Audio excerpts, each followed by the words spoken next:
decir para que pueda grabar la clase. Ahí está, justo ahí está grabando. Ok, perfecto.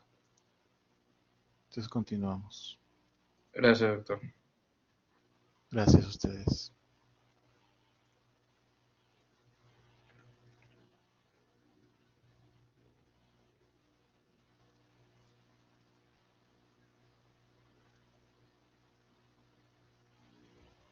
Ya. Estábamos en la parte de descripción de la realidad problemática, ¿no? ¿Qué es lo que normalmente se pone en este acápite? Todo lo necesario para dar a conocer el vacío en el conocimiento, ¿no? Generalmente la descripción de la realidad problemática suele tener una primera parte, un párrafo, 2 párrafos en los que hablamos sobre, primero, la importancia de la investigación, del estudio. Por ejemplo, si yo estoy hablando sobre un tema de salud mental, si estoy hablando sobre depresión, ¿no? Factores asociados a depresión, o no sé, carga académica, carga laboral asociada a depresión. Entonces, un primer párrafo, una primera parte del planteamiento, de la descripción de la realidad problemática, iría orientada en dar a conocer la importancia de este problema que es la depresión. Por ahí quedó alguna cifra de que a tantas personas, millones de personas en el mundo sufren de depresión, la carga económica de la depresión es tal, la carga, digamos, calidad de vida es tal, etcétera, etcétera. Poner algunas cifras de repente, ¿no? Y después de eso, vamos ya centrando o cercando el tema, que estábamos hablando de depresión en general, en la pregunta más concretamente, ¿no? O sea, por ejemplo, carga académica, ¿no? Por ahí que de repente hay un estudio que se menciona que la carga académica sí está asociada, por ahí que otro lo deja no tan claro, de repente otro estudio que no encuentra asociación. Entonces, en una segunda parte ya le empiezo a hablar lo que más o menos se sabe del problema, es decir, de la relación entre carga laboral y depresión quizás, para luego cerrar en una tercera parte evidenciando lo que no se sabe del problema, ¿no? Que quede muy claro los vacíos en el conocimiento existente sobre el problema y o la controversia existente o la evidencia no conclusiva. O sea, ya ponemos, digamos que, bueno, en esta situación de pandemia, la carga laboral en algunos lugares ha aumentado porque el teletrabajo ha hecho que la disponibilidad de tiempo ya no sea como antes un horario de oficina, sino que ahora que prácticamente en muchos casos, no todos, ¿no? Pero en muchos trabajos de repente la disponibilidad tiene que ser todo el día, qué sé yo, y esta dimensión de la carga laboral puede tener una connotación diferente si lo relacionamos con depresión. Entonces, ahí evidenciamos el vacío en el conocimiento, ¿no? La incertidumbre que hay sobre este tema. Entonces, eso es lo importante hacer en el planteamiento del problema, ¿no? En la descripción de la realidad problemática, mejor dicho, que es parte del planteamiento del problema. Una parte hablando de la importancia del problema en general, hablando de lo que se sabe del problema, y una tercera parte de lo que no se sabe del problema. Y esa tercera parte de lo que no se sabe del problema es seguida de la pregunta de investigación. Justamente porque después de que nosotros o al lector, digamos, le hacemos dar cuenta de que hay un vacío en el conocimiento, es que entra el siguiente punto que es la pregunta de investigación. Formulamos el problema, ¿no? Y ahí, después de evidenciar de que no sabemos si la carga laboral en este contexto actual de pandemia puede causar depresión, viene la pregunta. Por lo tanto, nuestra pregunta de investigación es, ¿existe asociación entre la carga laboral y la depresión en trabajadores de tal institución, etcétera? Y eso como que da a entender pues que nosotros evidenciamos un vacío en el conocimiento, el cual vamos a proceder a resolver a partir de la pregunta de investigación, ¿no? Y es importante tener en cuenta que la pregunta de investigación es consecuente, correlativa con el objetivo y la hipótesis. Acá permítanme corregir esta diapositiva porque terminarla. Ya.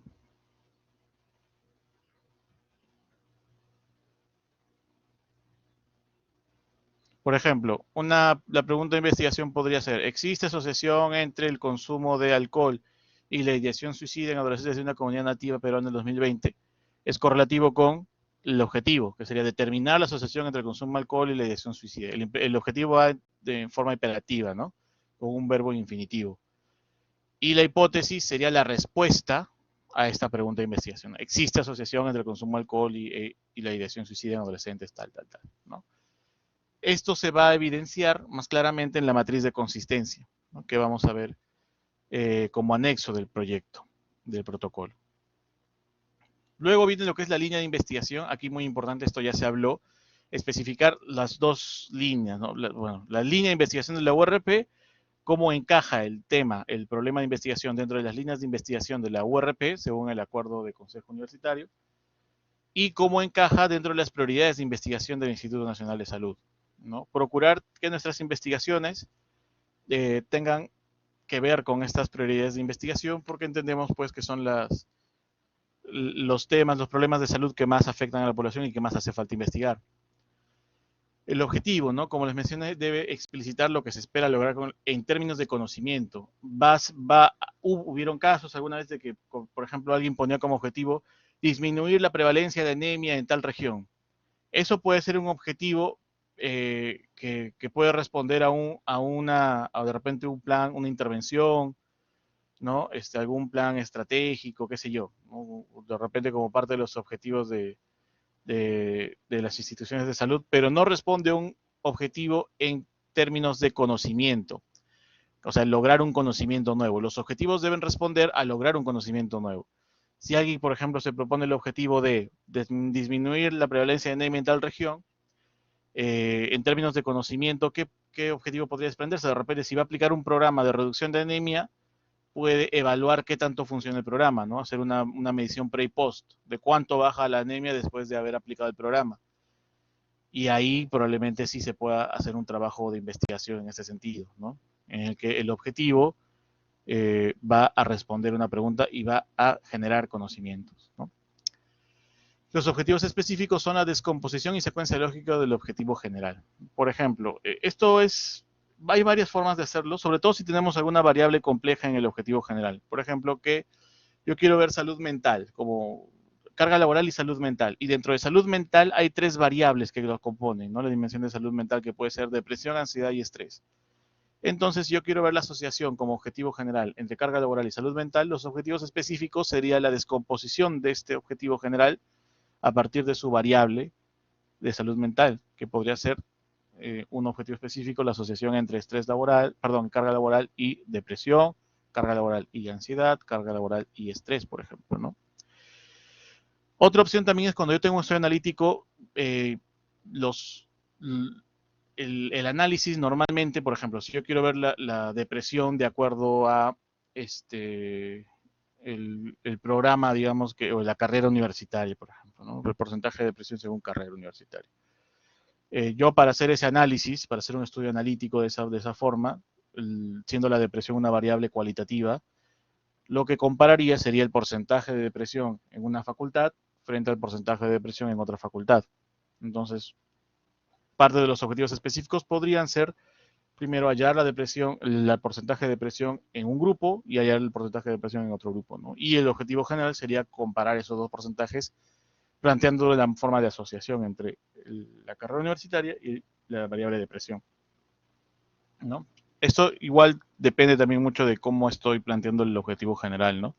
Si es un objetivo con variables que abarcan muchas dimensiones, probablemente los objetivos específicos puedan desmenuzarse a partir de esas dimensiones de la variable principal.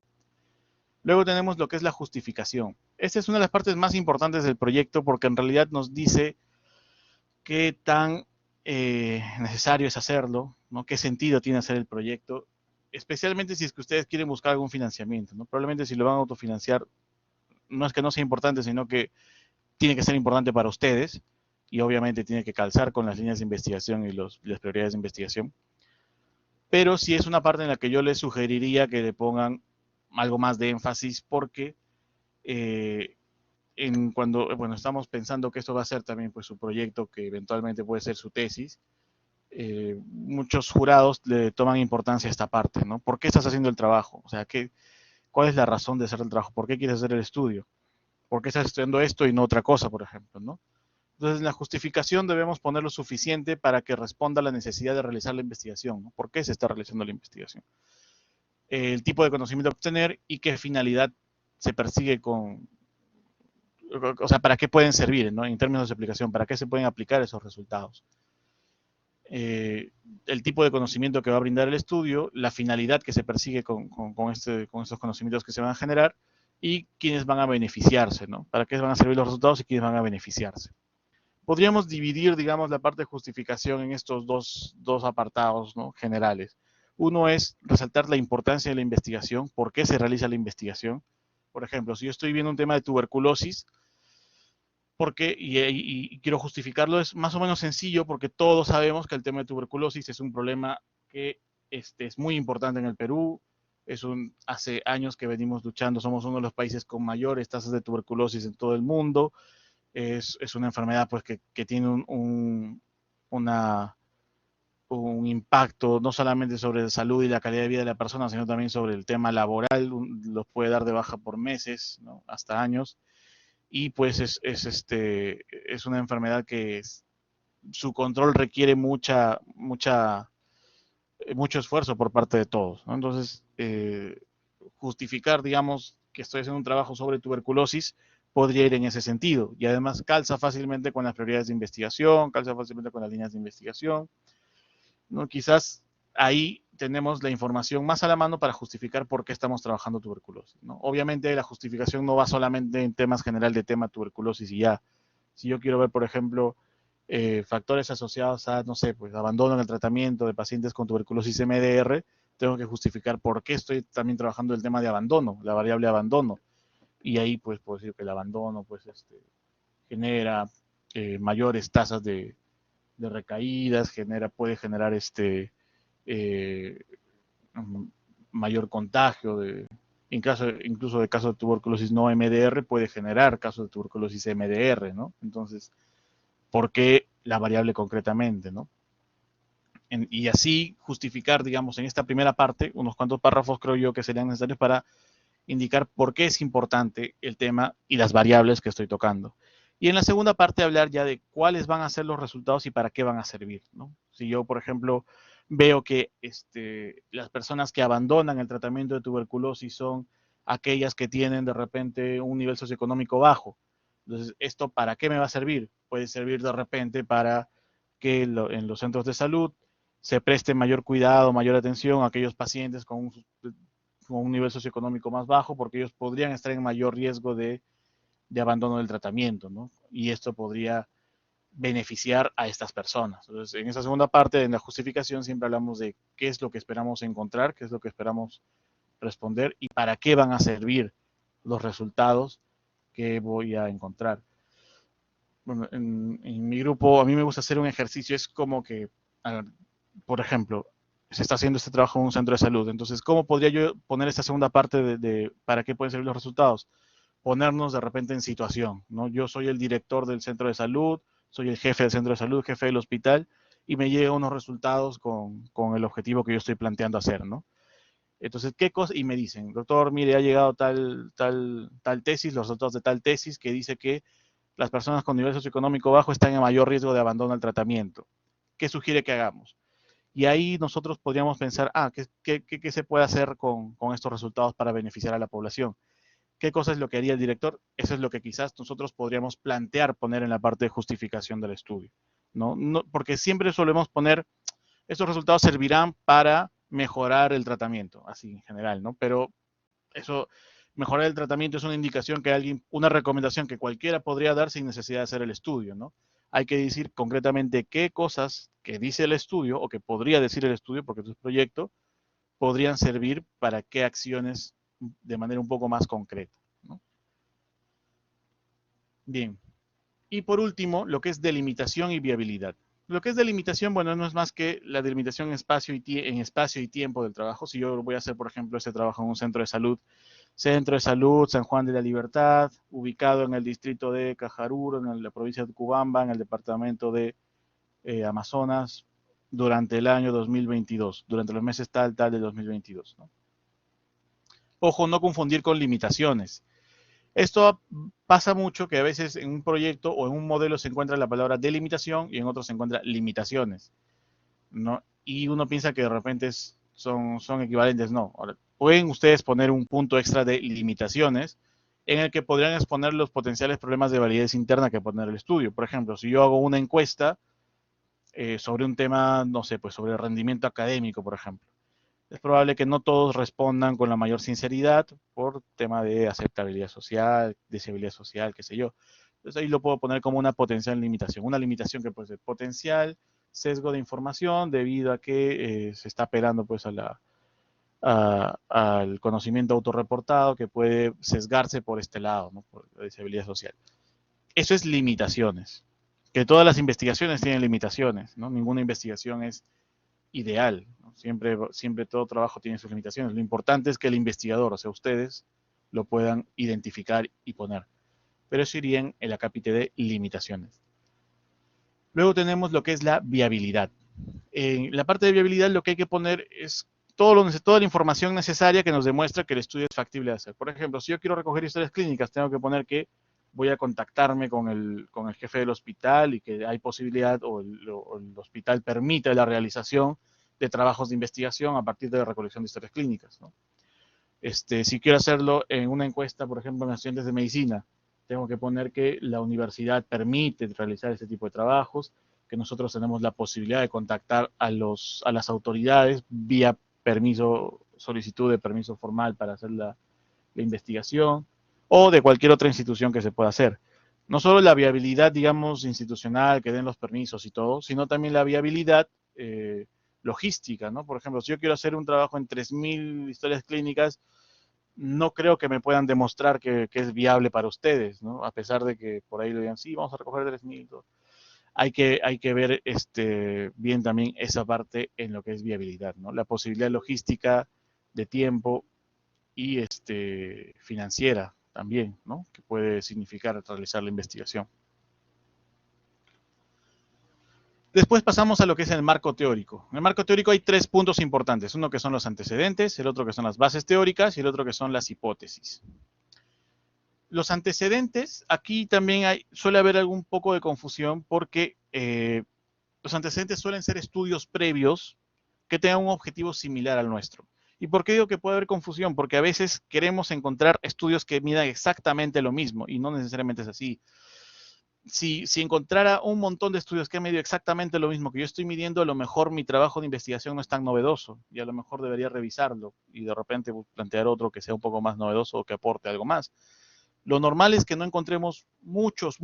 Algunos sí, sobre todo en otros contextos, y eso es lo que hace, digamos, que justifica el trabajo que nosotros planteemos un trabajo de investigación de repente que ya se vio antes en otro contexto en el nuestro, porque si es que lo puede afectar el resultado, es necesario conocer, hay un vacío en el conocimiento ahí, ¿no? Pero en el caso de que, pero estos serían algunos, ¿no?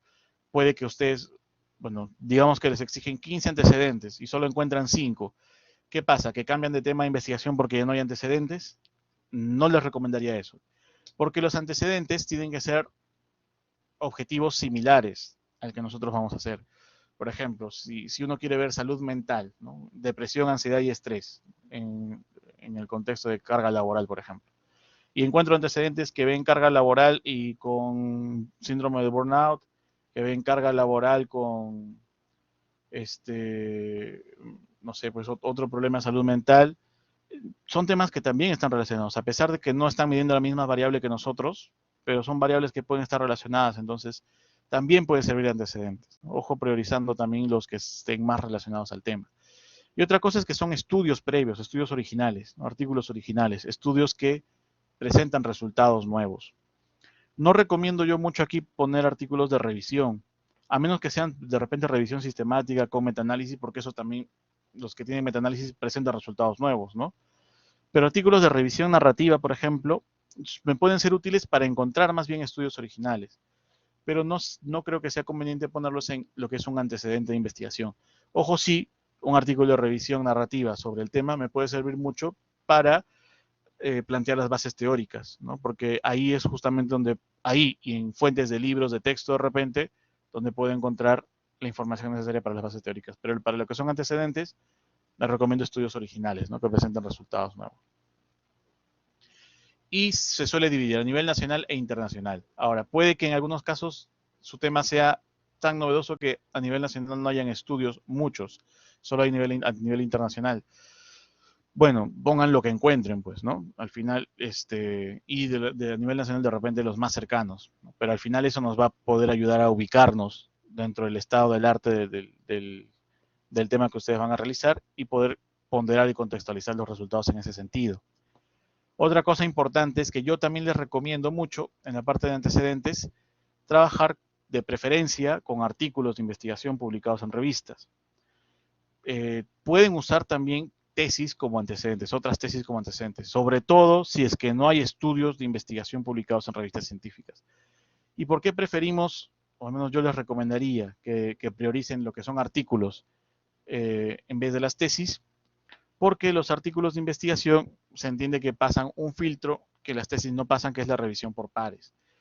La revisión por pares es un filtro que tienen las revistas científicas, que los artículos que publican las revistas científicas pasan por este filtro de revisión por pares, hace que tengan una corrección mayor y que en cierta parte pues, no nos garantiza, pero nos ayuda a que los artículos publicados tengan de rigor, ¿no? Tengan un mayor rigor. No quiere decir que las tesis no lo tengan. Probablemente muchas tesis sean mejores que muchos artículos, muy probablemente. Pero el filtro de la revisión por pares es importante, ¿no? Por eso es que los preprints, no sé si habrán escuchado de los preprints, se recomienda también tomarlo con pinzas, con cuidado, porque no han pasado por revisión por pares. Ya ha pasado que muchos preprints, cuando son evaluados por revistas para ser publicados, son rechazados. Y pues lo que uno podría haber obtenido, el conocimiento obtenido a partir de un preprint que no se puede publicar porque los pares digan que el estudio no es lo suficientemente riguroso, nos estaría dando una información incorrecta, ¿no? Pero, como les digo, no es que no les indique o les prohíbe usar tesis, no. Pueden usar tesis siempre que no hayan estudios originales publicados en revistas, ¿no? Por eso también es que nosotros les recomendamos mucho que las tesis que ustedes vayan a hacer las publiquen, que sería lo ideal, ¿no? Sería lo ideal. Más allá de lo ideal, creo que eso es lo que se tiene que hacer incluso. La tesis puede ser muy buena y todo, pero el aval científico que da la revisión por pares también debe estar presente, ¿no? Y si la tesis es buena, no va a tener ningún problema en publicarse en una revista científica. Luego tenemos las bases teóricas. Las bases teóricas es la argumentación de que la pregunta tiene fundamento teórico. O sea, de que, por ejemplo, yo, a ver, voy a poner un ejemplo un poco extremo, pero creo que puede figurar un poco esta situación. Yo estoy caminando por el parque y de repente veo un pasto así medio raro, ¿no? Un pasto con un color medio raro y digo, qué chévere ese pasto. Yo creo que ese pasto puede curar el cáncer por ese color, ¿no? Y hago un protocolo y todo diciendo que el pasto cura el cáncer. Ahora, no sé si tendrá propiedades anticancerígenas el pasto, qué sé yo, pero si yo quiero plantear que el pasto cura el cáncer, tengo que construir toda una base, un colchón teórico que pueda sustentar esa propiedad, por ejemplo. Entonces yo agarro ese pasto que me encontré y veo qué especie es, y veo que es una especie tal. Entonces empiezo a ver los componentes fitoquímicos de tal especie de pasto y veo que dentro de los componentes fitoquímicos tiene algunas moléculas que tienen alguna actividad anticancerígena, qué sé yo. Entonces todo es primero la descripción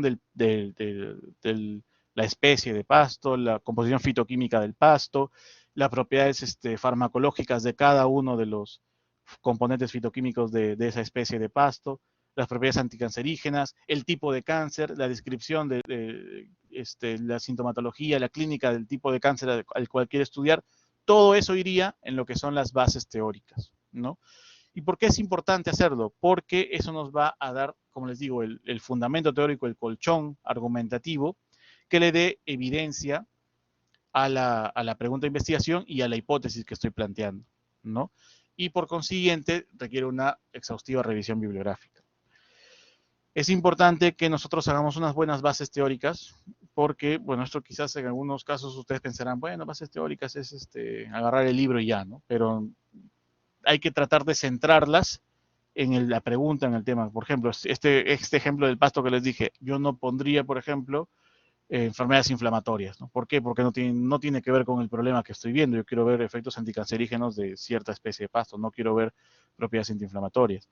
Aunque por ahí que la inflamación se relacione un poco con el cáncer en alguna cosa concreta, pero no es el tema, ¿no? Entonces, tampoco es que las bases teóricas tengan que ser extremadamente largas y que por ser extremadamente largas sean mejores, ¿no? Al contrario, unas bases teóricas muy extensas podría hacer pensar de que no se sabe muy bien sobre qué temas debemos fundamentar nuestra pregunta de investigación, ¿no? Entonces, tenemos que centrarlas sobre lo que corresponde a la pregunta de investigación. Después viene lo que es la hipótesis. Bueno, yo entiendo que todos ustedes van a hacer estudios analíticos. Si es que hacen alguien un estudio descriptivo, probablemente no tenga que poner una hipótesis y tendría que poner en este apartado que este estudio no requiere hipótesis por tratarse de un estudio descriptivo. La hipótesis, hay que diferenciar aquí dos tipos de hipótesis, ¿no? La hipótesis de investigación y la hipótesis estadística. La hipótesis estadística es la que usamos cuando hacemos una prueba de hipótesis, ¿no? Por ejemplo, en chi cuadrado. La hipótesis nula, que sería de la de proporciones, que las proporciones son iguales o que no hay asociación. Y la hipótesis alterna, que sería que las proporciones son diferentes, por lo tanto sí hay asociación. Esa hipótesis nula o alterna las acepto y las rechazo a partir, la hipótesis nula sobre todo, a partir de la realización de una prueba de hipótesis, ¿no? Tipo chi cuadrado, t-student. Y por otro lado está la hipótesis de investigación, ¿no? Que es la respuesta directamente a la pregunta, que podríamos remitirnos a esta diapositiva, ¿no? ¿Existe asociación entre el consumo de alcohol y la ideación suicida en adolescentes de la comunidad nativa peruana tal? La hipótesis podría ser, existe asociación entre el consumo de alcohol y la ideación suicida en adolescentes de una comunidad nativa tal. ¿No? Una respuesta a la pregunta de investigación. Y esta respuesta es la que va a direccionar la investigación en curso. Enunciado presumible de la relación entre dos o más variables, ¿no? Potencial respuesta a la pregunta de investigación. Luego viene el capítulo de metodología. Aquí vamos a poner, bueno, acá el número me parece que es el capítulo 3, perdón, capítulo 3, metodología. Aquí vamos a indicar lo que es el diseño del estudio, la población, la muestra, variables de estudio. En lo que es diseño del estudio, que esté acorde al objetivo, ¿no? Poner de estudio transversal, analítico, observacional, siempre poner primero si es observacional o experimental, ¿no? Creo que en la mayoría de casos probablemente sean observacionales, ¿no? Estudio observacional y ahí el diseño específico. Después, si es descriptivo o es analítico. Si es analítico, ponemos estudio observacional analítico, transversal, si es que es un transversal analítico, analítico de casos y controles, si es que son casos y controles, o analítico de cohortes, si es que es cohortes. Y después poner si es que hay alguna, por ejemplo, puede ser una cohorte retrospectiva o prospectiva, ¿no? Generalmente los estudios transversales son transversales, eso, algunos podrían ahí poner que la recolección de datos va a ser prospectiva o va a ser retrospectiva, pero por lo general con que pongan transversal analítico se suele entender ya cuál es el diseño. Y los casos y controles por lo general suelen ser retrospectivos, ¿no? Hay algunos diseños especiales como caso cohorte o casos controles anidados que pueden ser prospectivos, pero no creo igual que los veamos en detalle durante el curso. Entonces, lo que son casos y controles suelen ser retrospectivos. Los que son de cohortes pueden ser cohortes prospectivas, también pueden ser cohortes retrospectivas o incluso ambispectivas, ¿no? Que a veces abarcan los dos datos ya recogidos y los combina o recontinúa la recolección de datos con datos de eventos que después van a suceder, ¿no? También puede ser. Luego lo que es la población. La población es importante aquí que primero pongamos el universo del estudio, que es, digamos, la definición un poco ideal de las personas. Por ejemplo, si quiero trabajar en gestantes, el universo serían las gestantes, ¿no? En general. Y la población de estudio, que la población ya es algo más concreto, algo más tangible en tiempo y espacio, ¿no? Gestantes que han sido atendidas en el Hospital Hipólito Unanue durante el año 2022, por ejemplo, ¿no? Es importante poner las características de la población, ¿no? Que más o menos qué se sabe de la población, nivel socioeconómico, edad más frecuente, ¿no? De qué lugar normalmente suelen atenderse, y la cantidad de la población si es que se tiene, ¿no? Si es que se conoce la cantidad de la población. Y después indicar los aspectos relacionados al cálculo de tamaño de muestra y al tipo de muestreo. Cálculo de tamaño de muestra es decir, cuántos de la población voy a estudiar, y el tipo de muestreo, cómo los voy a escoger, ya sea probabilístico, no probabilístico, y el tipo de muestreo, ¿no? Así como también los criterios de selección. Aquí, recomendación es, los criterios de exclusión no son la negación de los criterios de inclusión, ¿no? Si yo incluyo pacientes adultos mayores, no voy a excluir pacientes que no sean adultos mayores. Si yo voy a incluir solamente niños menores de 5 años, no voy a excluir a niños mayores de 5 años, porque no los he incluido en ningún momento. Los criterios de inclusión son las características que debe cumplir las personas para que puedan ser consideradas como parte de la población que quiere estudiar, y los criterios de exclusión son aquellos que tengan alguna condición o alguna característica que me impida ya sea analizar bien los datos de esos sujetos o ya sea que ya sea que no pueda analizar bien los datos, o ya sea que no pueda recoger bien los datos de esa población, o ya sea que los esté excluyendo por un tema de asegurar mayor validez en el estudio. Por ejemplo, si yo quiero ver qué tanto funciona de repente un nuevo suplemento, perdón, una ropa deportiva, ¿no? Quiero ver qué tanto mejora el rendimiento de un deportista, nueva ropa deportiva. Quiero probar esta nueva ropa deportiva y qué tanto funciona. Entonces, si el deportista justo el día de la prueba viene resfriado o se acaba de lesionar, voy a tener que excluirlo, a pesar de que cumpla con los criterios de inclusión, porque no me va a permitir medir bien el efecto que puede tener esta nueva ropa deportiva en este deportista, ¿no? Lo mismo que si quiero ver no sé, pues qué tanto un nuevo tratamiento para la depresión, ¿no? Quiero ver esta nueva molécula, quiero saber qué tanto puede mejorar la depresión. Y tengo un paciente que tiene un tratamiento de depresión de largo plazo ya previo, entonces no me va a servir mucho para ver qué tanto este nuevo tratamiento va a servir, entonces lo voy a tener que excluir, ¿no? Entonces, o aquella persona que no llenó toda la encuesta, cumple los criterios de inclusión, pero no llenó toda la encuesta, no la puedo analizar, lo tengo que excluir. O aquel que no aceptó el consentimiento informado, lo tengo que excluir, y así, ¿no? Entonces, no son la negación de los criterios de inclusión. Luego, lo que son las variables del estudio, ¿no? Aquí vamos a ver en los proyectos ya cómo es el cuadro de operacionalización de variables, ¿no? Es importante diferenciar lo que es una definición conceptual y una definición operacional. Por ejemplo, edad, ¿no? La definición conceptual es, no sé, pues tiempo transcurrido desde el nacimiento hasta el momento en que se contabiliza, podría ser. Y definición operacional, ¿cómo voy a medir la variable edad? Eso es lo que es la definición operacional. Puedo medirla a partir de la resta o la diferencia de la fecha de la encuesta con la fecha de nacimiento registrado en la encuesta. Eso es para mí la definición operacional de edad, ¿no? Sexo, lo que siempre se pone, caracteres sexuales, masculinos, tal. Pero el sexo al final, ¿qué cosa es en mi definición operacional?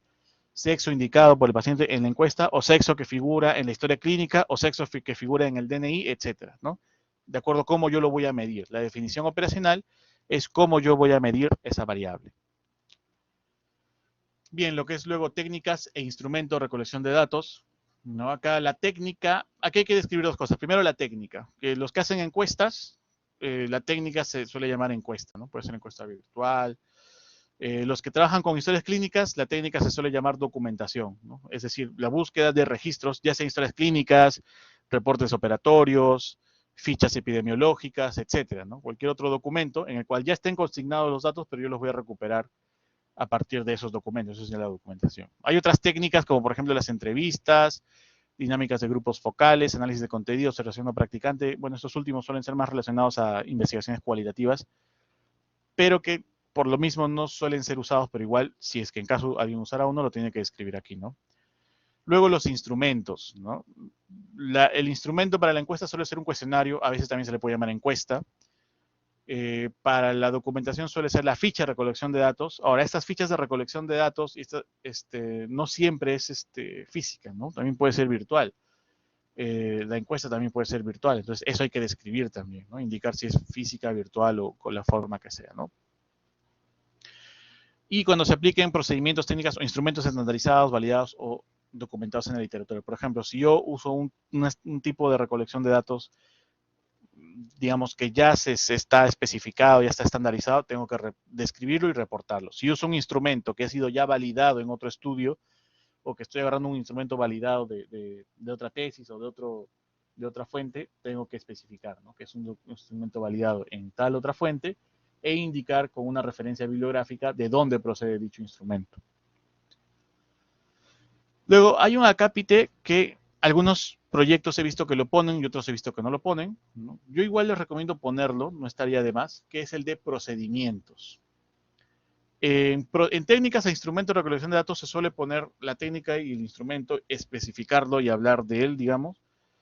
Y después se suele poner lo que es ya el paso a paso de cómo, primero, pedí permiso al hospital, me dieron el permiso, fui al área de archivo, solicité al encargado de archivo que me dé las historias clínicas que tengan los diagnósticos de diabetes con el CIE-10 tal, me dio la lista, yo hice una aleatorización con EPIDA de esa lista y de los 130 pacientes aleatorios, solicité que se me entreguen esas 130 historias, se me entregaron y luego revisé la parte de historia clínica. O sea, todo ese paso a paso que se realiza, también es bueno ponerlo en el proyecto, que puede ser como parte de las técnicas e instrumentos de resolución de datos o en un punto especial que sería procedimientos también, ¿no? Y en el que se describe, digamos, el paso a paso para que sea realizado para poder obtener los datos. Y dentro de los cuales se especifica si es que hay algún potencial factor de sesgo, una potencial fuente de sesgo, cómo es que yo lo podría disminuir. Por ejemplo, la digitación, ¿no? Los datos que estoy digitando o tabulando son muy numéricos y hay muchos decimales. Me puedo confundir fácilmente, hago doble digitación de repente. Es más trabajoso, pero podría disminuir en gran forma el sesgo que pueda haber en ese punto, ¿no? Después tenemos lo que es el procesamiento de datos y plan de análisis, ¿no? Aquí es importante la estadística, describir, valga la redundancia, cómo se hizo la estadística descriptiva para variables cualitativas y cuantitativas, si es que usé pruebas de normalidad o cómo evalué la normalidad de las variables cuantitativas, luego la estadística analítica o inferencial, si usé pruebas de hipótesis, qué pruebas de hipótesis usé, verificar que estén correctas para cumplir los objetivos, y si es que hice alguna estadística multivariada, ¿no? Cómo construir el modelo de regresión, si es que usé una regresión, con qué criterios construir el modelo de regresión, cuál era el objetivo también de hacer mi modelo de regresión, ¿no? Era para ajustar por confusores o de repente era un modelo más exploratorio para ver, digamos, cuál de todos los factores que estoy viendo en su interacción son los que están asociados o explican el desenlace, ¿no?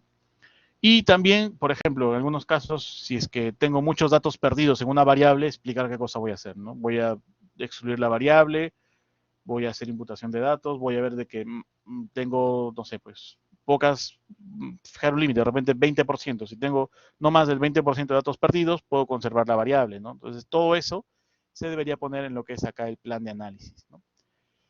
Luego, lo que son aspectos éticos de la investigación. Aquí hay que especificar los beneficios y los riesgos conocidos o inconvenientes para los sujetos envueltos en el estudio. Y aquí hay que ser bastante hay que ver bien porque hay muchas intervenciones o encuestas incluso que podrían parecer no nocivas para nosotros, pero que para los encuestados sí lo podrían ser, ¿no? Entonces hay que considerar todo eso.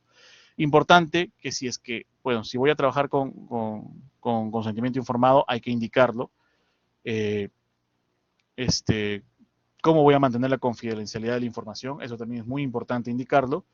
Y si se trata de una investigación en seres humanos, debo indicar que el proyecto va a pasar por comité de ética, ¿no? O sea, incluso si es que, por ejemplo, si es revisión de historias clínicas, también es investigación en seres humanos, porque está la información ahí de cada persona. ¿Cuándo no sería una investigación en seres humanos? Cuando los datos están, por ejemplo, en la página de datos abiertos y están los datos anónimos, ¿no? Entonces ya ahí podría considerarse que no es investigación en seres humanos, pero igual yo les recomiendo que a pesar de eso lo pasen también por comité de ética.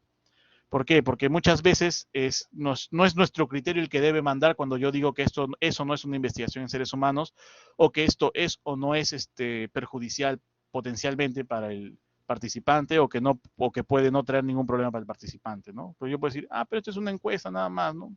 No pasa nada, ¿no? ¿Para qué vamos a mandarlo? No. O sea, siempre hay que pasarlo porque quien nos debe decir si esta investigación, eso no es en seres humanos, y si esta investigación representa o no representa un riesgo potencial y requiere o no algún cuidado especial para ese riesgo en los participantes, es el comité de ética, no nosotros como investigadores, ¿no? Entonces aquí la recomendación es que siempre procuremos enviar nuestro proyecto a comité de ética. Y si en todo caso el comité de ética ve que que no representa mayor riesgo para los participantes, pues hará una revisión rápida, una revisión expedita, o incluso podría ser excluirlo de revisión, ¿no? Que es una categoría que da el comité de ética, ¿no? Excluido de revisión, y nos permite ejecutarlo, ¿no? Pero esa cualidad de exento de revisión lo da el comité de ética, no lo damos nosotros. Bien, por último las partes administrativas, ¿no? Los recursos y el cronograma. La fuente de financiamiento, si es que voy a recibir algún financiamiento extra por parte de alguna institución o no, o si va a ser autofinanciado.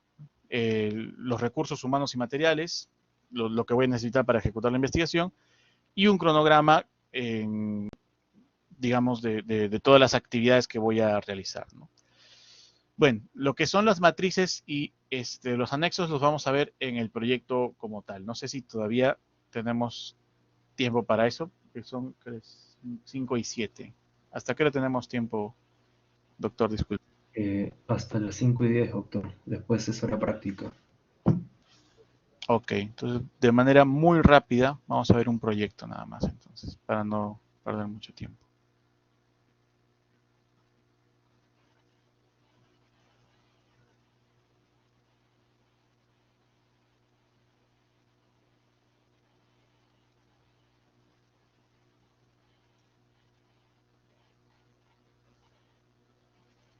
Vamos a ver primero lo que es la operacionalización de variables. Podemos ver esta de repente, ¿no? Acá lo que les mencionaba, ¿no? La edad, número de años transcurridos desde la fecha de nacimiento hasta la actualidad. Esa es la definición conceptual, ¿no? Y la definición operacional es la edad consignada en la recolección de datos. Bueno, acá quizás faltó especificar en la ficha de recolección de datos, ¿no? Esa es la definición operacional. Es decir, la definición operacional es cómo yo lo he medido, ¿no? El indicador suele ser la fuente, dentro de la fuente, cuál es el dato por el cual obtendremos la edad. Por ejemplo, si es la edad consignada, el indicador va a ser la cantidad de años que se han consignado. Si es que yo quiero sacar de una base de datos de repente externa, el indicador puede ser la fecha de nacimiento, ¿no? En el caso, por ejemplo, de índices, suele ser más fácil. Por ejemplo, el índice de masa corporal, los indicadores son el peso y la talla, por ejemplo, ¿no? Registrados, obviamente, ya sea en la historia clínica o en la fuente de la que le esté sacando. El tipo de variable si es dependiente o independiente, de acuerdo a si es que es de acuerdo al diseño, ¿no? Que voy a estar usando. Y la escala, aquí les recomiendo sí que consideren, ¿no? Acá faltó poner naturaleza, naturaleza de la variable, naturaleza y escala. Pueden incluso ponerlo en la misma columna, ¿no? Naturaleza y escala. Y escala de medición. En este caso, la edad no es nominal, aquí hay un error, ¿no? La edad es una variable de naturaleza cuantitativa, la naturaleza es cuantitativa o cualitativa, ¿no? Y la escala en este caso sería de razón, ¿no? Puede ser una naturaleza cualitativa con una escala nominal o escala ordinal, ¿no? Y una columna que sea categoría o valores, por ejemplo, categoría si es que es una variable cualitativa como el sexo, categoría masculino o femenino, o si es una variable cuantitativa como la edad, puede ser valores, ¿no? Que puede ser en meses o en años. Acá, como es un estudio en pacientes pediátricos, están las dos, ¿no? Pero quizás convenga dejarlo en meses. Si ustedes trabajan con adultos, de repente mejor sería dejarlo como años, ¿no? La forma en la que yo voy a medir la variable. Bien, se está viendo, sí, se ve en pantalla. Vamos a ver ahora, por ejemplo, de este proyecto, la matriz de consistencia. A ver. Aquí, lo que es la matriz de consistencia es lo que les puse en la primera diapositiva, ¿no? Que el problema, que es la pregunta de investigación, el objetivo y la hipótesis deben ser concordantes entre sí. ¿Cuál es la diferencia en el abandono? Es la pregunta de investigación. La diferencia en el abandono e irregularidad del tratamiento en pacientes con tuberculosis durante el periodo de pandemia COVID-19 en comparación con el periodo prepandémico en 5 centros de salud. El objetivo general es determinar si existe diferencia en el abandono, irregularidad del tratamiento, tal, lo mismo. Y la hipótesis es la respuesta a esta pregunta. No existen diferencias en el abandono, tal. Los objetivos específicos también los ponemos en la matriz de consistencia en consonancia con sus hipótesis específicas. Puede que algunos objetivos específicos sean descriptivos, no tendrían una hipótesis correspondiente, ¿no? Eso también puede pasar y hay que indicarlo así. Las variables, la variable dependiente, la variable independiente, el diseño, bueno, aquí un pequeño resumen de lo que es población y muestra, la técnica e instrumento, y por último el plan de análisis, ¿no? De manera resumida. Bien, esto es muy importante porque esto nos da un resumen del proyecto. Esta matriz de consistencia nos puede dar nos puede dar toda la información necesaria para valorar de manera rápida inicialmente el proyecto y decir si es que tiene que hacerse un cambio importante o no. Entonces hay que tener bastante cuidado también al momento de hacer esta matriz de consistencia. Muy bien, creo que eso sería todo de mi parte. Muchas gracias por su atención. No sé si hay tiempo para preguntas o no, pero ya lo dejo en consideración de los organizadores. Muchísimas gracias, doctor Dante Quiñones, por su extraordinaria exposición. No sé si hay alguna pregunta para el doctor Dante. Aprovechen ahora. Bueno, en vista que no hay ninguna pregunta, doctor, entonces damos por cerrada la sesión número 6.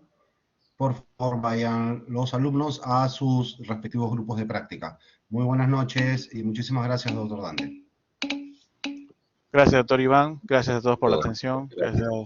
Doctor John Longa, buen día con todos. Gracias, doctor Ganji. Un abrazo. Hasta luego. Cuídense.